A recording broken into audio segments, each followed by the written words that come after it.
আসসালামু আলাইকুম দর্শকবৃন্দু, এই 1.5 টনের গাড়িটি মাত্র 2 লাখ টাকা দিলেই নিতে পারবেন। মোটামুটি ফ্রেশ কন্ডিশনের গাড়ি। ইঞ্জিন সাউন্ড খুব ভালো।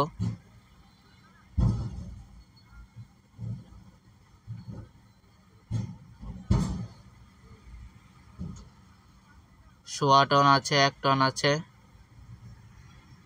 এই সোয়া টনের গাড়িটি একদম ফ্রেশ, একদম নতুন বললেই চলে। মাত্র 1,60,000 টাকা ডাউন পেমেন্ট দিলে গাড়িটি নিয়ে যেতে পারবেন আপনার বাসায়। গাড়িটি একদম ফ্রেশ,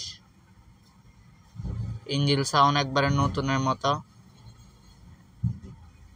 1 টনের গাড়িটিও ফ্রেশ, মোটামুটি ইঞ্জিনের সাউন্ড অনেক ভালো।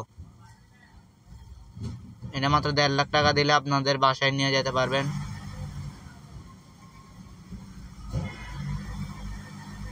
1 টনের গাড়ি এটা।